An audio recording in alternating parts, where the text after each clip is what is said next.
Sudden একটা plan করে সেদিন তোমাদের সবার পছন্দের হিয়াপুর সাথে ঘুরতে বের হয়েছিলাম। বের হয়ে দেখি আমাদের ড্রেস প্রায় সেম সেম হয়ে গিয়েছে। এরপর আমরা কোথায় গিয়েছিলাম, সারাদিন কি কি করেছি, কি কি খেয়েছি, সবকিছু নিয়ে থাকছে আজকের এই blog. So hello everyone, welcome to the new blog of glowing goals by Isha. আমরা বেসিক্যালি সেদিন একসাথে লাঞ্চ করার জন্য বের হই, তাই আমরা দুপুর থাকতে থাকতে বের হওয়ার চেষ্টা করি। তাও প্রায় 3টা বেজে গিয়েছিল আমরা বের হতে হতে। আর আমার এই মেকআপ লুকটার টিউটোরিয়াল কিন্তু অলরেডি আমার পেজে পোস্ট করা আছে, তোমরা চাইলে দেখে আসতে পারো। সিএনজিতে উঠেই অনেক বেশি গরম লাগছিল, তাই আমি আমার চুল বেঁধে নিই। আর আজকে আমরা যাচ্ছি হচ্ছে মহাখালীর স্কাইফল রেস্টুরেন্টে।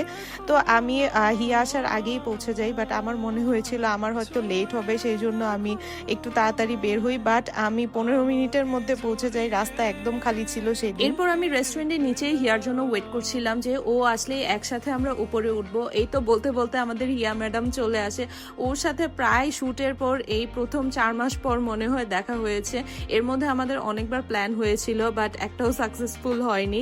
এমন একটা প্রফেশনে কাজ করি যে অনেক বেশি ব্যস্ত থাকতে হয় বা হুটহাট কাজ এসে পড়ে, তো ওই রকম ভাবে সময় বের করাটাও অনেক বেশি টাফ হয়ে যায়। এসেই আমরা মেনু সিলেক্ট করছিলাম যে কি কি অর্ডার করা যায়, যেহেতু আমরা আজকে লাঞ্চ করব এখানে। অ্যান্ড ওদের রেস্টুরেন্টটা কিন্তু আসলেই অনেক বেশি সুন্দর। তো যারা যারা সুন্দর সুন্দর পিকচার্স ভিডিও তুলতে পছন্দ করেন আমাদের মতো, তারা কিন্তু এখানে আসতে পারেন। আমি আর হিয়া মিলে সুন্দর সুন্দর ভিডিও করছিলাম, মানে এখানে এত বেশি সুন্দর আসছিল পিকচার ভিডিও, ডে লাইটে আরো সুন্দর লাগছিল। ওদের আউটডোরটাও কিন্তু অনেক সুন্দর ছিল। জোরে হিয়ার কিছু সিনেমেটিক ভিডিও আমি করে দিচ্ছিলাম, আর এই হচ্ছে ভিডিওর পেছনে বিহাইন্ড দ্য সিন। আর বিহাইন্ড দ্য সিনের পর এটা হচ্ছে ফাইনাল রেজাল্ট। এরপর আমাদের ফুড চলে আসে আর আমরা লাঞ্চ করার জন্য ভেতরে চলে যাই। তো আজকে আমরা 2 ধরনের ড্রিঙ্কস অর্ডার করেছিলাম, ডাম্পলিংস অর্ডার করেছিলাম, সাথে ছিল fried rice, chicken, chilli, onion. এগুলোই ছিল আমাদের আজকের মেনু।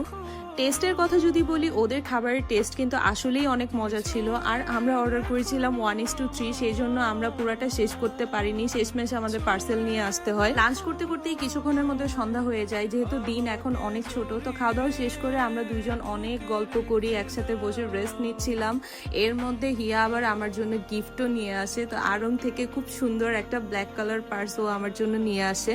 ও কিছুদিন আগে মালয়েশিয়াতে ঘুরতে গিয়েছিল, ওখান থেকে আমার জন্য কিছু চকলেট আনে, তো সেগুলো আমাকে দিচ্ছিল।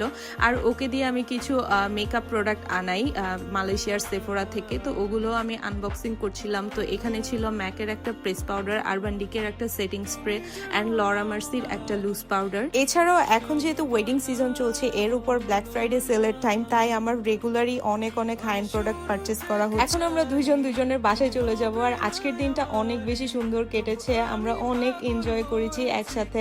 ইনশাল্লাহ সামনে আরো দেখা হবে, আরো আড্ডা হবে। দেন আমি বনশ্রীতে বাসায় যাওয়ার জন্য সিএনজি নিয়ে নিই। আর গ্লোয়িং গোলস বাই এশার কিন্তু ব্রাইডাল পার্টি মেকওভারের বুকিং গুলো এখন নেওয়া হচ্ছে।